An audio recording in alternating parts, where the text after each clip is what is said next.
আমার ভাইরা, আমার বন্ধুগণ, একজন বিশাল বড় আল্লাহওয়ালা, বিশাল বড় একজন বুজুর্গ আল্লাহর ওলি।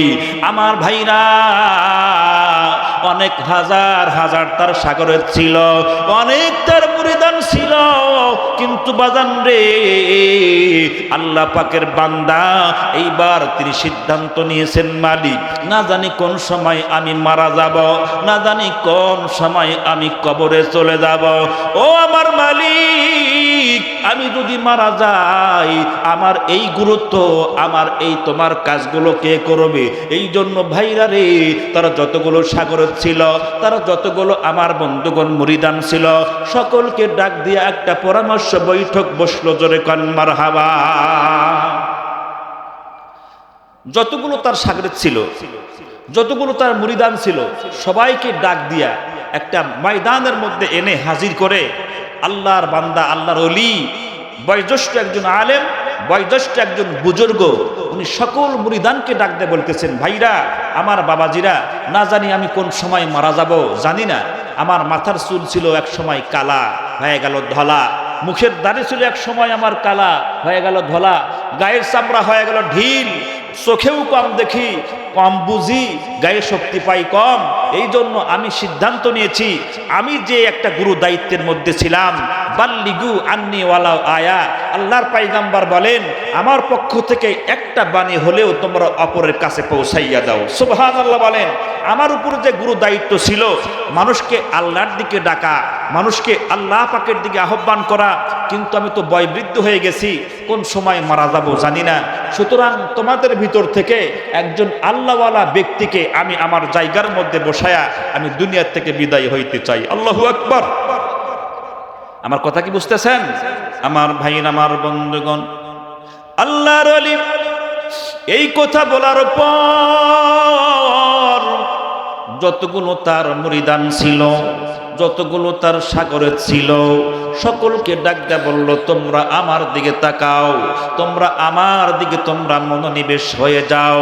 ভাই গো, সব মানুষ যখন তার দিকে মনোনিবেশ হয়ে গেল, আল্লাহর ওলি ডাক দিয়ে বলল, বাজান রে, তোমরা যতগুলো আমার মুরিদান আছো, তোমরা যতগুলো আমার সাগরে আছো, তোমাদের ভিতর থেকে আমি একজনকে খেলাফত দিয়া, একজনকে আমি তার গদ্য নিশিন বানায়া যাব। আমার ভাইরা, আমার বন্ধুগণ, এই কথা বলার পর যতগুলো তার সাগরে ছিল, যতগুলো তার মুরিদান ছিল, এইবার প্রত্যেকের ভিতরেই একটা করে আশা জাগলো, না জানি আল্লাহর ওলি আমাকে খেলাফত দান করবে, আমাকে গদ্য নিশিন করে যাবে। কিন্তু ভাইরা, আল্লাহর ওলি এইবার ডাক দিয়ে বলল, তাইলে তোমরা শোনো, তোমাদেরকে আমি একটা পরীক্ষা নেব। এই পরীক্ষার ভিতরে যেই ব্যক্তি উত্তীর্ণ হইতে পারবে, যেই ব্যক্তি পাশ করতে পারবে, আমি আল্লাহর গোলাম ওই ব্যক্তিটারে খেলাফত দিয়া আমার আসনের মধ্যে তারে আসীন করে দেব। তোরে কন মারহাবা।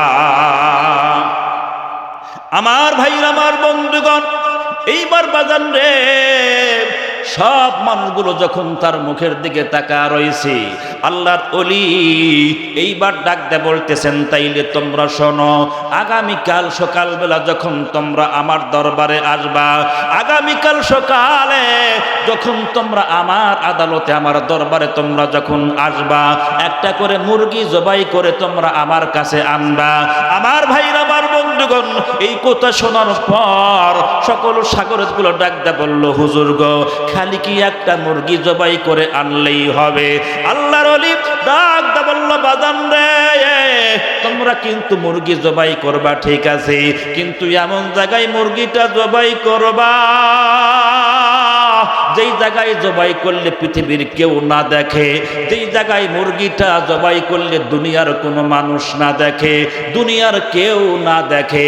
আমার ভাইরা, আমার বন্ধুগণ, এই বক্তব্য শোনার পর এইবার যার যার মতো বাজান রে গন্তব্যস্থলে চলে গেল, যার যার মতো বাড়ির দিকে যখন চলে গেল, বাড়িতে যাওয়ার পর এইবার খেলাফত পাওয়ার আশায়, গদ্য নিশিন হওয়ার আশায় এক একজন আমার বন্ধুগণ ভিন্ন ভিন্ন কায়দায় মুরগি জবাই করা শুরু করলো। আল্লাহ পাকের বান্দা ঘরের জানালা দরজা বন্ধ করে আমার বন্ধুগণ মুরগি জবাই করলো, আর একজন ঘরের ছাদের উপরে উঠে আমার বন্ধুগণ মুরগি জবাই করলো। ভাই গো, তার মানে আল্লাহর ওলি বলেছেন এমন জায়গায় মুরগিটা জবাই করবা দুনিয়ার কেউ না দেখে। যার যার মতো ভিন্ন ভিন্ন কায়দায় যখন বাজানরে মুরগি গোলা জবাই করা শুরু করলো, ভাইজান আর একজন আল্লাহর বান্দা চাটিয়াল ময়দানের মধ্যে চলে গেল, দোপা জায়গার মধ্যে নামিয়া সুন্দর করে বাজানরে মুরগিটা যখন জবাই করলো, এইবার পরের দিন সকালবেলা সবাই গলা কাটা মুরগি নিয়া খেলাফত পাওয়ার আশায়, গদ্য নিষিদ্ধ হওয়ার আশায় আল্লাহর ওলির দরবারে আসার পর সবাই যখন সিরিয়ালের মধ্যে আমার বন্ধুগণ দাঁড়ায় রইল, আল্লাহর ওলি এইবার ডাক দে বলল, তুমি বলো তোমার মুরগিটা তুমি কোন জায়গায় জবাই করেছ? তোমার মুরগিটা জবাই করেছ পৃথিবীর কোনো মানুষ কি দেখেছে? পৃথিবীর কেউ কি দেখেছে? এইবার ডাক দে বলল, হুজুর আমি এমন জায়গায় মুরগিটা জবাই করেছি দুনিয়ার মানুষ তো দূরের কথা, একটা পশু পাখি পর্যন্ত দেখে নাই। জোরে কোন মারহাবা। আল্লাহর ওলি বলছেন তোমরা এমন জায়গায় মুরগি জবাই করবা দুনিয়ার কেউ না দেখে। উনি বলতেছেন হুজুর আমি এমন জায়গায় মুরগি জবাই করছি, ঘরের জানালা বন্ধ করছি, দরজা বন্ধ করছি, কেউ দেখে নাই। কয় কেউ দেখে নাই? কয় না কেউ দেখে নাই। ঠিক আছে তুমি এখন সাইটে যাও, আর একজনকে সামনে আসতে দাও। আর একজন যখন সামনে আসছে ওনাকে জিজ্ঞেস করতেছেন তুমি মুরগি কোন জায়গায় জবাই করছো? এইবার আল্লাহর বান্দা বলতেছেন হুজুর আমি মুরগিটা জবাই করছি ঘরের ছাদের উপর উঠছি। তোর এখন মারহাবা। কোথায়? ঘরের ছাদের উপরে। সেখানে কেউ দেখে নাই? কয় না কেউ দেখে নাই। আর একজন যখন সামনে আসলো তার ডাক দেয়া বলল, ভাই গো তোমার মুরগিটা কোন জায়গায় জবাই করছ? আল্লাহর বান্দা এই কথা শোনার পর আল্লাহর ওলিকে ডাক দেয়া বলল, হুজুর গো আমি বিশাল বড় চাটিয়াল ময়দানের মধ্যে গেছি, সেইখানে কোনো মানুষ নাই, কোনো জনবসতি নাই। হুজুর গো দোপা জায়গার মধ্যে নেমে আমি সুন্দর করে মুরগিটা জবাই করছি। আমার ভাইরা আমার বন্ধুগণ একের পর সবাইকে যখন বাজান দিয়ে জিজ্ঞাসা করতেছিল, ইন দি মিন টাইমে আল্লাহর একজন গোলাম তাজা মুরগি হাটের মধ্যে নিয়ে উনি দণ্ডায়মান হয়ে আছে। এক কর্নার ভিতরে তাজা একটা মুরগি হাতের মধ্যে নিয়ে আল্লাহর বান্দা যখন বাজান দাঁড়ায় রয়েছি, ভাই গো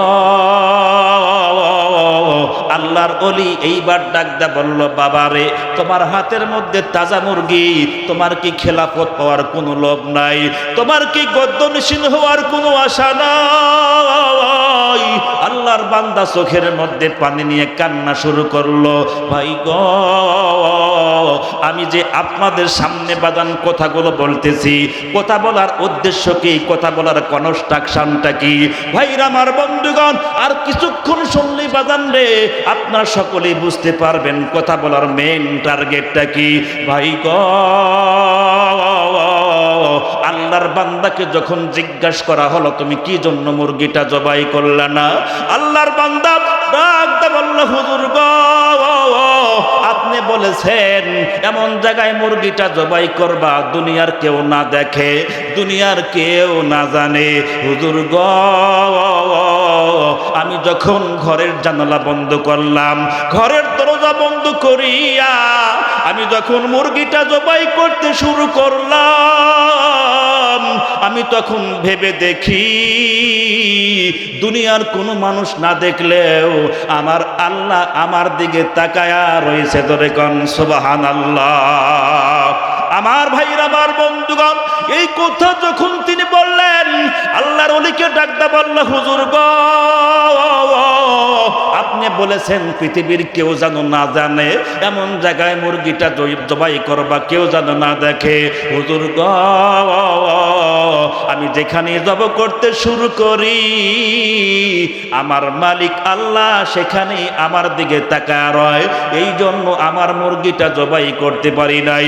আমার ভাইরা আমার বন্ধুগণ এই কথা যখন আল্লাহর বান্দা বললেন, সঙ্গে সঙ্গে আল্লাহর ওলি তার বুকের মধ্যে আমার বন্ধু বন্ধুগণ আলিঙ্গন করে নিয়া ভাই আমি তার কাউরে খেলাফত দিব না, আল্লাহওয়ালা ব্যক্তির দরকার ছিল, আমি তোমারে পাইছি, তোমারে খেলাফত দিয়া আমি আমার সিটের মধ্যে গদির মধ্যে বসায়া যাব। আমার ভাইরা আমার বন্ধুগণ, আল্লাহ পাক রব্বুল আলামিন কোরআনুল কারীমের মধ্যে বলেন, ইয়া আইয়ুহাল্লাযীনা আমানুত্তাকুল্লাহ।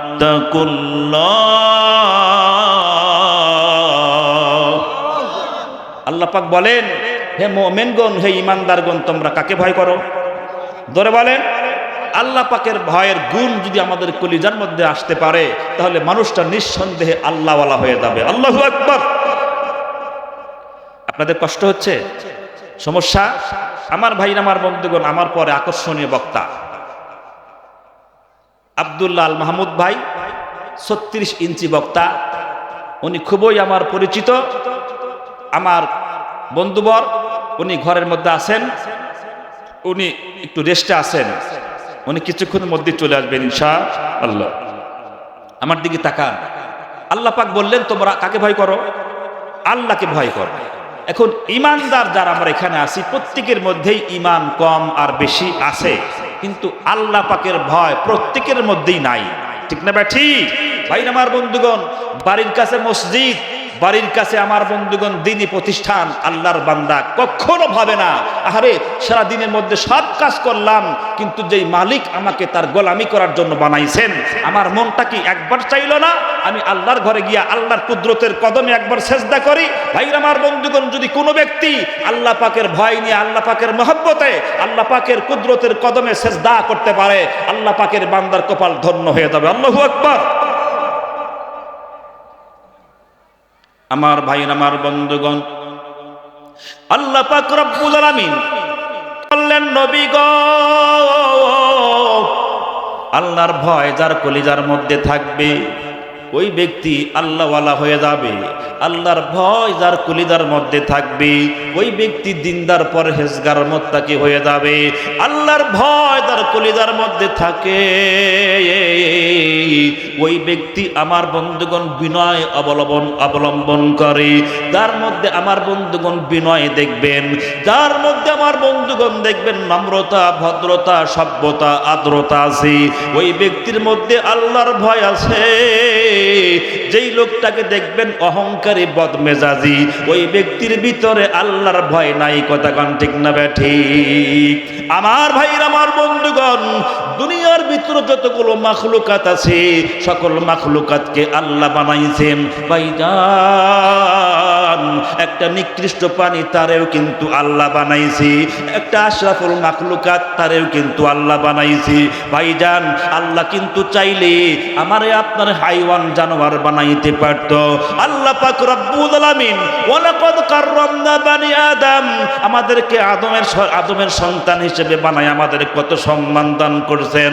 মুসলমান বন্ধুরা রে, এই জন্য আমার আল্লাহ পাক বললেন, হে ইমানদারগণ, আমি তোমাদেরকে সম্মানিত করেছি, আমি তোমাদেরকে দামি করেছি, তোমরা আল্লাহকে ভয় করো। এই গুণটা তোমরা যদি অর্জন করতে পারো, তোমাদের জন্য ভালো হওয়ার জন্য আর কোনো ওয়াজ লাগবে না, আর কোনো বয়ান লাগবে না, বক্তব্য লাগবে না।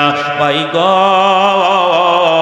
প্রত্যেকের ভিতরে এই যদি আল্লাহর ভয় থাকে ওই ব্যক্তি নিঃসন্দেহে আল্লাহর ওলি হইয়া যাইবে। কোন সুবহানাল্লাহ। এই আয়াতের মধ্যে আল্লাহ পাক দ্বিতীয় নম্বর বলেছেন, ওয়াকুনু মা সাদিকিন, তোমরা সাদিক লোকের সঙ্গ গ্রহণ করো। সাদিক লোক কারা? সত্যবাদী যারা সদা সর্বদা সত্য কথা বলে, সৎ পথে চলে, হালাল পথে উপার্জন করে, প্রকৃতপক্ষে এদেরকেই সত্যবাদী বলা হয়। ঠিক না ভাই? ঠিক। আমার ভাই আমার বন্ধুগণ, আমাদের দেশে, আমাদের এলাকাতে ভালো মানুষ আছে, ঠিক কিনা? ভালো মানুষ না থাকলে দুনিয়া থাকতো না, ভালো মানুষ না থাকলে দুনিয়া চলতোই না। কথা কোন ঠিক না ভাই? ঠিক। এই জন্য আল্লাহ পাক বলেন, তোমরা সত্যবাদী লোককে বন্ধু বানাও, এমন লোককে বন্ধু বানাও যার আমল দেখলে, যার আখলাক দেখলে তোমারও ভালো হওয়ার আগ্রহ জাগে, যার আমল দেখলে তোমারও ভালো কাজ করার আগ্রহ জাগে, এমন লোককে তোমরা বন্ধু বানাও। সুবহানাল্লাহ বলেন। একটা কথা পরিষ্কার করে দেই, যদি নামাজিওয়ালা ব্যক্তি, দিনদার পরহেজগার মুত্তাকি ব্যক্তিকে যদি আপনি বন্ধু বানান, তার হাতের মধ্যে হাত দিলে আতরের সুঘ্রাণ হাতের মধ্যে লাগবে। আর যদি কোনো গাঁজাখোর, ইয়াবাখোর, ফেন্সিডিলখোর এমন লোককে বন্ধু বানান, আপনার হাতের মধ্যে হাত দিলে দেখবেন নিঃসন্দেহে হাতে গাঁজার দুর্গন্ধ লাগবে। কথা কন ঠিক না ব্যাঠি? এই জন্য আল্লাহ পাক বলছেন, তোমরা সাদিক লোককে বন্ধু বানাও। সুবহানাল্লাহ বলেন। এখন আমার ভাইরা, আমার বন্ধুগণ, আমরা যারা এখানে এসেছি, আমরা ভালো হইতে চাই কিনা? আল্লাহওয়ালা হইতে চাই কিনা? আল্লাহ পাক রব্বুল আলামিন আমাদের সামনে কোরআনুল কারীম দিয়েছেন। কোরআনুল কারীমের মধ্যে ভালো হওয়ার পথ, ভালো হওয়ার মত আল্লাহ পাক বলে দিয়েছেন। আল্লাহ পাক বলেন, হে পৃথিবীর মোমেন বান্দাগণ, হে পৃথিবীর ইমানদার বান্দাগণ, তোমরা যদি ভালো পথে চলতে পারো, নিঃসন্দেহে এই পথ তোমাকে জান্নাতের মধ্যে নিয়ে যাবে। আল্লাহু আকবার।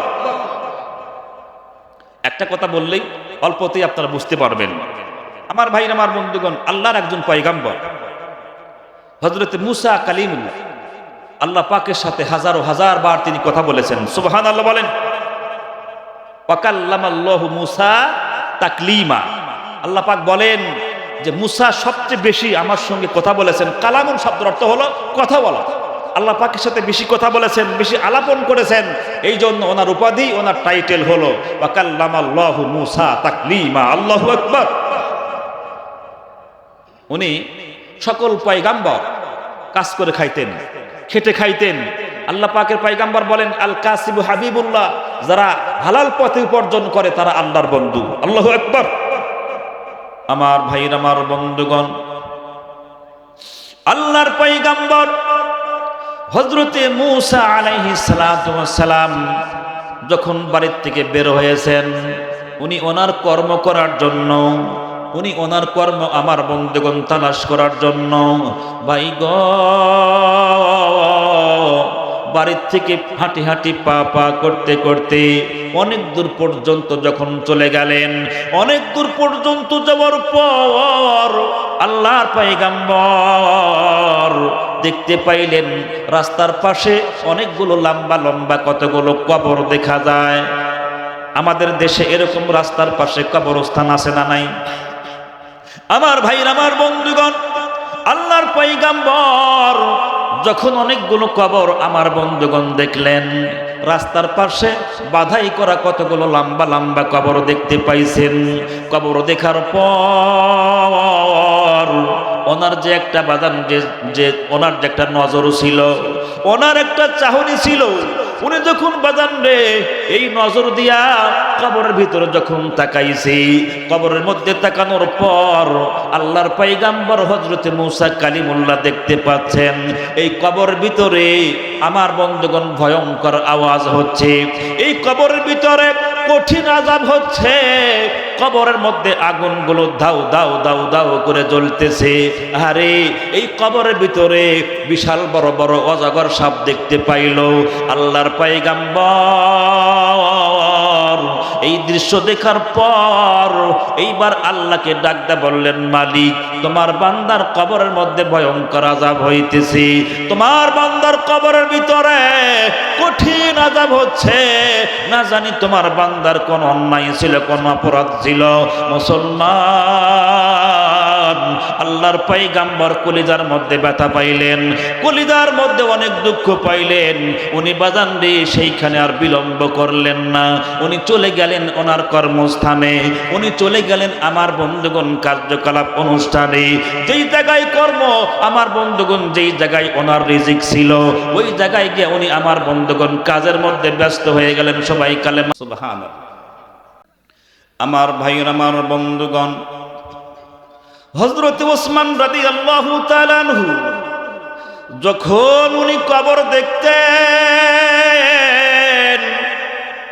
এমন কান্না কাঁদতেন, চোখের পানি দিয়ে গাল ভিজে যাইত এবং দাড়িগুলো ভিজে চোখের পানিগুলো টস টস করে জমিনের মধ্যে পড়িয়া যাইত। মুসলমান বন্ধুরা রে, যখন তারে প্রশ্ন করা হয়, তো ওসমান রে, তুমি জান্নাতের আলোচনা যেখানে হয়, জাহান্নামের কথা যেখানে হয়, ওসমান তুমি সেই জায়গায় তুমি কান্না করো না, দুঃখ প্রকাশ করো না, অথচ কবর দেখলে তুমি চোখের মধ্যে পানি নিয়ে কান্নায় ভেঙ্গে পড়ো। হযরত ওসমান রাদিয়াল্লাহু তাআলা আনহু এই কথা শোনার পর আমার ভাইরা রে প্রশ্নকারীদেরকে ডাকদা বলতো, ভাইরা রে আমার তোমরা শোনো, কবর এমন একটা জায়গা,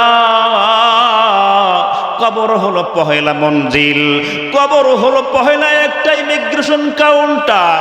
এই কবরের ভিতরে যেই ব্যক্তি সঠিক অ্যান্সার করতে পারবে, এই কবরের ভিতরে যেই ব্যক্তি আমার বন্ধুগণ ফেরেশতার প্রশ্নের জবাব দিতে পারবে, আমার আল্লাহ ওই ব্যক্তির কবরটাকে জান্নাতের বাগান বানায়া দিবে। ও আমার ভাইরা, ও আমার বাবাজিরা, তোমরা শোনো, আমি ওসমান এই জন্য কান্নাকাটি করি, আমি ওসমান এই জন্য চোখের মধ্যে পানি নিয়ে কান্দি। ভাই গো, আমি যখন দুনিয়ার বন্ধন ছিন্ন করে এই কবরের মধ্যে আমি যখন যাব, না জানি আমার মালিক আমার আল্লাহ আমার সাথে কেমন আচরণ করে। আমি ওসমান সেই কবরের ভয়েই কান্দি, জোরে কান সুবহানাল্লাহ। আমার ভাইরা, আমার বন্ধুগণ, তাহলে কবরের চিন্তায় যদি কোনো ব্যক্তি চিন্তিত হয়ে যায়, তার জন্য নামাজ পড়া সহজ, তার জন্য নেক আমল করা সহজ। কথা কন ঠিক না ব্যাঠি? ভাইরা আমার বন্ধুগণ, শুরুতেই কিছু কথা বললাম, ভূমিকার মধ্যে কিছু কথা বললাম। আসলে আমি যে আয়াতে কারিমা তেলাওয়াত করেছি, আল্লাহ পাক রব্বুল আলামিন বলেন, ইয়া আইয়ুহাল্লাযীনা আমানু, হে ঈমানদারগণ, হে বিশ্বাসী বান্দাগণ, হে মুমিনগণ, হে আমার মিতাগণ। আল্লাহু আকবার। আল্লাহ পাক আমাদের কি বলেছেন? আল্লাহ পাক মিতা বলেছেন। সুবহানাল্লাহ বলেন। কোরআনুল কারীম আমার হাতের মধ্যে আছে, একটা মিথ্যা কথা বলার জন্য আসি নাই। কোরআনুল কারীম রেফারেন্স সূরা আত-তাওবা আয়াত নম্বর 119। আল্লাহ পাক বলেছেন, হে মিতাগণ, হে দোস্তগণ। আল্লাহু আকবার। ভাইরা আমার বন্ধুগণ, প্রশ্ন করতে পারেন, হুজুর আল্লাহ পাক আমাদের মিতা বললেন, কারণটা কি? দুনিয়াতে আমার আপনার নামের সাথে যদি কারো নাম মিল হয়ে যায়, তখন কিন্তু অটোমেটিকলি তার মিতা হয়ে যায়। আল্লাহ পাকের একটা নাম হলো মুমিন, আমাদেরও একটা নাম আছে মুমিন। এই জন্য আল্লাহ পাক বলতেছেন, হে মিতাগণ। আল্লাহু আকবার। তোমরা যারা ঈমান এনেছো, ইত্তাকুল্লাহ, আল্লাহকে ভয় করো। কাকে ভয় করো? আল্লাহকে ভয় করো। আল্লাহকে ভয় করার গুণ তোমরা যদি অর্জন করতে পারো, তাহলে তোমরা মুমিন হয়ে, ঈমানদার হয়ে, আল্লাহওয়ালা হয়ে তোমরা কবরের মধ্যে যাইতে পারবা। আর মুমিন হয়ে, ঈমানদার হয়ে, আল্লাহওয়ালা হয়ে তোমরা যদি কবরের মধ্যে ঢুকতে পারো, আমি আল্লাহ পাক তোমাদের কবরটাকে জান্নাতের বাগান বানায়া দেব। আল্লাহু আকবার। আমার ভাই, আমার বন্ধুগণ, আল্লাহ পাক রব্বুল আলামিন বলেন, ইয়া আইয়ুহাল্লাযীনা আমানুত্তাকুল্লাহ ওয়া কুনু মা'আস সাদিকিন।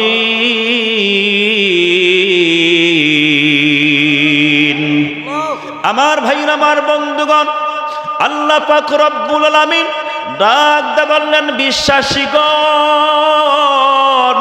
তোমরা যারা ঈমান নামক দৌলত, ঈমান নামক সম্পদ অর্জন করেছ, মুমিনগণ, তোমরা আল্লাহকে ভয় করো। আল্লাহকে ভয় করার গুণ তোমরা অর্জন করো। মুসলমান ভাইরা রে, আল্লাহ পাক রব্বুল আলামিন কত আদর করে, কত দরদ করে আমাদের বললেন, হে আমার মিতাগণ, ভাই গো, আল্লাহ পাক কত সুন্দর আদর করে ডাক দিয়ে বললেন, হে মুমিনগণ, তোমরা আল্লাহকে ভয় করো, তোমরা আল্লাহকে ডর করো। আল্লাহ রব্বুল আলামিনকে তোমরা যদি ভয় করতে পারো, ভাইজান, কোন ব্যক্তির কলিজার মধ্যে যদি আল্লাহর ভয় থাকে, কোন ব্যক্তির আত্মার মধ্যে যদি আল্লাহর ভয় থাকে, ওই ব্যক্তি কোশ্চিন কালেও বন্ধুগণ সুদ খাইতে পারবে না। যার কলিজার মধ্যে আল্লাহ পাকের ভয় আছে, ওই ব্যক্তি কোনোদিন আমার বন্ধুগণ মদ গাঁজা ভক্ষণ করতে পারে না। মুসলমান ভাইরা রে, আমার আল্লাহ রাব্বুল আলামিন ডাকতে বললেন, হে আমার মিতাগণ, হে মুমিন বান্দাগণ, তোমরা ভালো করে শোনো, আল্লাহকে ভয় করার গুণ তোমরা অর্জন করো। মুসলমান ভাইরা আমার বন্ধুগণ, আল্লাহর ভয় যার কলিজার মধ্যে থাকবে ওই ব্যক্তি কশিনকালেও আমার বন্ধুগণ নামাজ কাজা করতে পারে না। যে ব্যক্তির কলিজার মধ্যে আল্লাহ রাব্বুল আলামিনের ভয় আছে ওই ব্যক্তি কশিনকালেও মানুষকে ঠকাইতে পারে না। যার কলিজার মধ্যে আল্লাহর ভয় আছে ওই ব্যক্তি কখনো ওজনে কম দিতে পারে না। কথা কন ঠিক না ব্যাঠি? আমার ভাইরা আমার বন্ধুগণ, আল্লাহ পাকের ভয় যার আত্মার মধ্যে থাকবে, আল্লাহ পাকের ভয় যার কলিজার মধ্যে থাকবে, মুসলমান ওই ব্যক্তি আমার বন্ধুগণ কখনো অন্যায় করতে পারবে না। এই জন্য বাজান রে, আমার আল্লাহ রাব্বুল আলামিন ডাকতে বলছেন, হে মুমিনগণ, হে ঈমানদারগণ, তোমরা আল্লাহকে ভয় করো। আল্লাহ পাকের ভয় তোমরা যদি কলিজার মধ্যে ধারণ করতে পারো, আমি আল্লাহ রাব্বুল আলামিন বলে দিলাম তোমরা আমার প্রকৃত বন্ধু হইতে পারবা। জোরে কোন সুবহানাল্লাহ। আল্লাহ পাক রব্বুল আলামিন বলেন, আল্লাহু ওয়ালিউল মুমিনিন।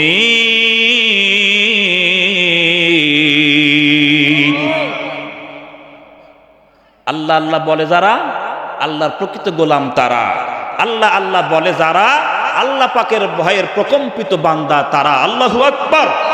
মুমিন ব্যক্তির কলিজার মধ্যে যদি আল্লাহর নাম থাকে, অন্যায় কাজ করতে গেলে তার কলিজার মধ্যে কাঁপে। কথা কন ঠিক না ব্যাঠি?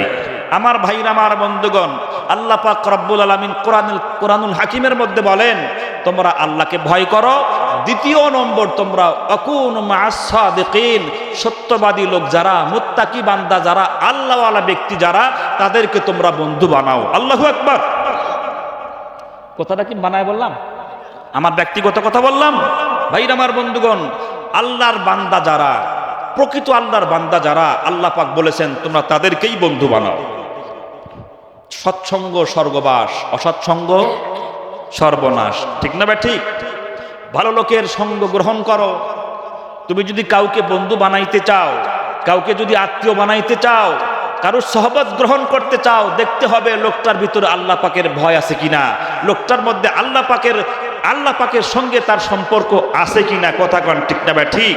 আমার ভাইরা আমার বন্ধুগণ, যাদের কলিজার মধ্যে আল্লাহ পাকের ভয় আছে এই সমস্ত লোকের সঙ্গে তোমরা বন্ধুত্ব স্থাপন করো। বলে কেন? ওই লোকের আমল দেখলে তোমারও ভালো আমল করার আগ্রহ জাগবে, ওই লোকের ভালো আদর্শ দেখলে তোমারও ভালো আদর্শবান হওয়ার আশা জাগবে। কথা কন ঠিক না ভাই? ঠিক। একটু কালেমা পড়ি, লা ইলাহা, মাইক কেমন হয় বলো?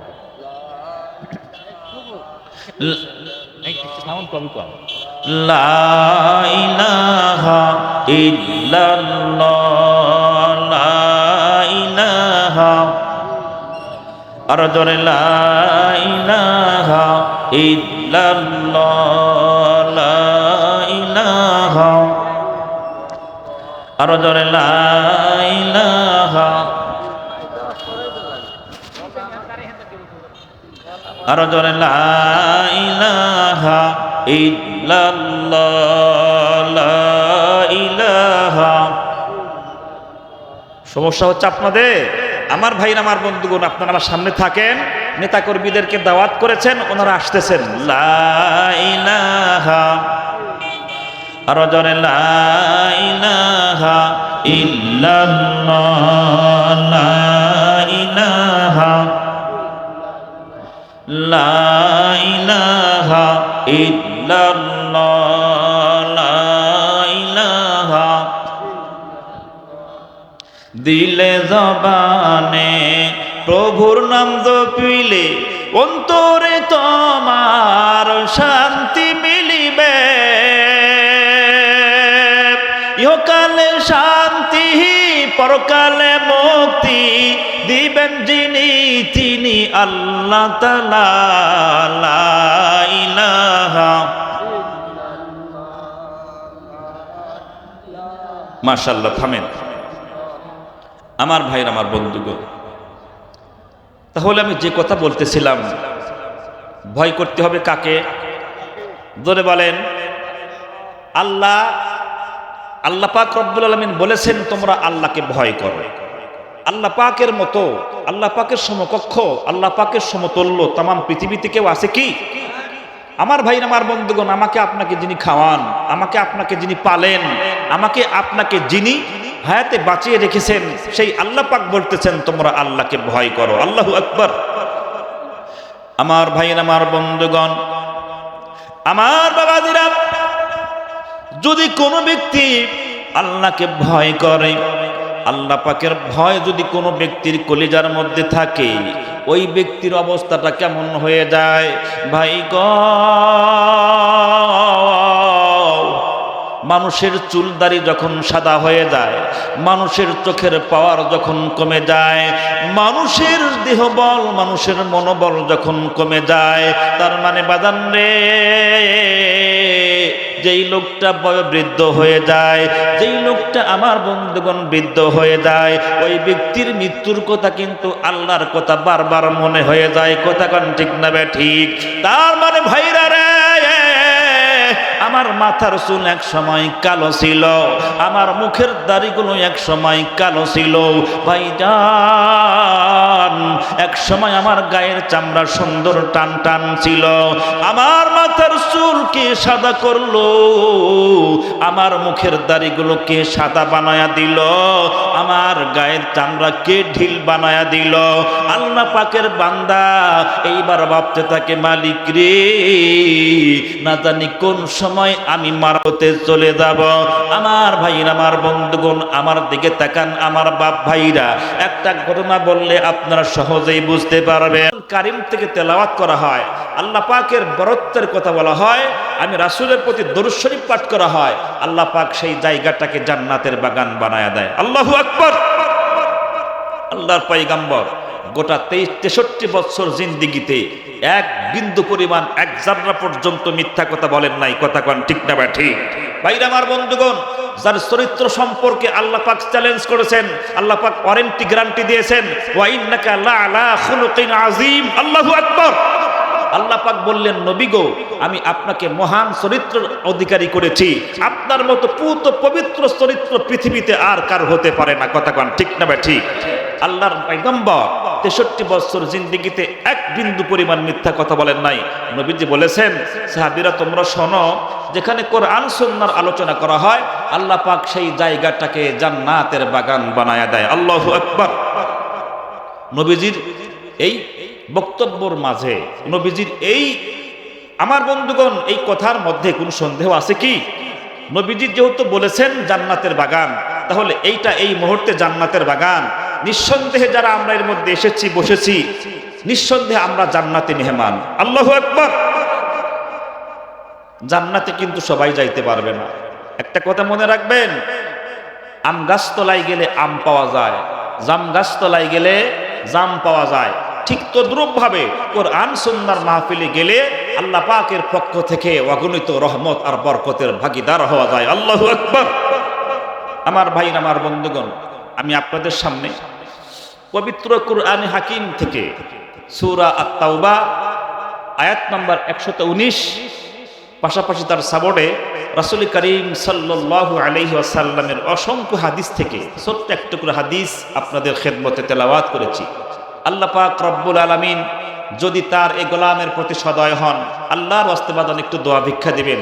আল্লাহ পাক রব্বুল আলামিন এই আয়াতকে সামনে রেখে, এই হাদিসকে সামনে রেখে নির্ভরযোগ্য মুফাসসির এবং মুহাদ্দিসদের দৃষ্টিকোণ থেকে এমন কিছু কথা বলার তৌফিক দান করেন, যে কথাগুলো আমার জন্য, আপনাদের সকলের জন্য, গোটা মুসলিম জাতির জন্য খুব বেশি প্রয়োজন, এবং যেভাবে কথাগুলো বললে খুব সহজে আপনাদের বুঝতে সুবিধা হবে, সাবলীল প্রাঞ্জল উপস্থাপনার মাধ্যমে প্রত্যেকটা কথা আল্লাহ পাক রব্বুল আলামিন তার এই গোলামের কণ্ঠ দ্বারা, জবান দ্বারা বের করে দেন। আল্লাহুম্মা আমিন, আল্লাহুম্মা আমিন। আমার ভাই, আমার বন্ধুগণ, এটা কবরস্থানের মাহফিল, ঠিক কিনা করে বলেন? কবরস্থান ওই স্থান, যেই স্থানের পরে আর কোনো স্থান নাই, ঠিক কিনা? ওখানে ঢুকলেই মানুষের ইহলৌকিক জিন্দিগির হিসাব কিতাব সব শেষ, পরলৌকিক জিন্দিগির হিসাব কিতাব শুরু হয়ে যায়। কথা কোন ঠিক না বা ঠিক? যার কবর ভালো তার সব ভালো, যার কবরের হিসাব খারাপ তার সব খারাপ। কথা কোন ঠিক না ঠিক? ভাইরা আমার, বন্ধুগণ, দুনিয়াতে আপনার অর্থ সম্পদ, টাকা পয়সা, ব্যাংক ব্যালেন্স অনেক কিছুই থাকতে পারে, কিন্তু দুনিয়াতে আপনি অনেক কিছু পেয়েছেন, আল্লাহকে পান নাই। জেনে রাখবেন আপনি কিছুই পান নাই না। ঠিক না ঠিক? দুনিয়াতে আপনার অর্থ সম্পদ, টাকা পয়সা, ব্যাংক ব্যালেন্স কিছু না থাকলেও আপনি আল্লাহকে পেয়েছেন, আপনি সব পেয়েছেন। আল্লাহু আকবার। ভাইরা আমার, বন্ধুগণ, একটু ঠান্ডা মাথায় বসেন। কবর এমন একটা জায়গা যেখানে কোনো রকমের চালাকি, কোনো রকমের শক্তির বাহাদুরি সেখানে চলবে না। এমপি, মন্ত্রী, মিনিস্টার, প্রাইম মিনিস্টার, যত মানুষ সেখানে যাবে কবরের কাছে সব অসহায় কাঙ্গাল হয়ে থাকবে। কথা কোন ঠিক না ভাই ঠিক? এই জন্য দুনিয়ার থেকে যারা কবরের সামান্য নিয়ে কবরে যাবে, পয়গম্বর বলেন কবরের মধ্যে ঢোকার সাথে সাথেই ইমিগ্রেশন কাউন্টার আল্লাহ পাক সর্বপ্রথম ওই ব্যক্তির কবরটাকে জান্নাতের বাগান বানায় দেয়। আল্লাহু আকবার। আমার ভাইরা আমার, বন্ধুগণ, সমস্যা হচ্ছে আপনাদের। ঠান্ডা মাথায় একটু বসেন, আমার দিকে তাকান। কবর হলো ইমিগ্রেশন কাউন্টার। আমাদের দেশের কোনো মানুষ যখন কোনো বহিরাগত রাষ্ট্রে, বহিরাগত দেশে যখন যাওয়ার জন্য পদার্পণ করেন, আমার বন্ধুগণ, বিমানবন্দর যখন ঢোকে তখন তাকে এমন একটা রুমের মধ্যে নেওয়া হয়, তাকে জিজ্ঞাসা করা হয়, প্রশ্ন করা হয়, তার পাসপোর্ট, তার ভিসা সব চেক করা হয়। যখন এগুলো চেক করার পরে প্রশ্নের সঠিক অ্যান্সার করতে পারে, ছবির সাথে, ভিসার সাথে, রক্তের গ্রুপের সাথে সব যখন মিল হয়ে যায়, তখন তাকে বলা হয় তোমার জন্য সব রাস্তা ক্লিয়ার। আল্লাহু আকবার। এবং সেখানে যদি কোনো ব্যক্তির ছবির সাথে চেহারার যদি গরমিল হয়ে যায়, রক্তের গ্রুপের সঙ্গে যদি কোনো কিছু অমিল হয়ে যায়, সেখানেই হাতের মধ্যে হ্যান্ডক্যাপ লাগানো হয়। কথা কোন ঠিক না ভাই ঠিক? ঠিক তদ্রূপভাবে কবর হলো একটা ইমিগ্রেশন কাউন্টার। আমি আপনি দুনিয়ার সফর শেষ করে যখন কবরের মধ্যে ঢুকবো, ঢোকার সাথে সাথেই আমাকে আপনাকে অটোমেটিকলি 3টা প্রশ্ন করা হবে। এই 3টা প্রশ্নের সঠিক অ্যান্সার যেই ব্যক্তি করতে পারবে, পয়গম্বর বলেন তার কবরটা চোখের দৃষ্টি সীমানা পর্যন্ত প্রশস্ত হয়ে যাবে। আল্লাহ পাক বলবেন ফেরেশতার দল, আমার বান্দার গায়ের থেকে তার পোশাক খান খুলে ফেলো, লেবাস খুলে ফেলো, জান্নাতের পোশাক তার গায়ে লাগাও, তার কবরের মধ্যে জান্নাতের বিছানা বিছাও। আমি আল্লাহ বলে দিলাম তার কবরটার ভিতরে জান্নাতের আলো বাতাস পৌঁছাও। আল্লাহু আকবার।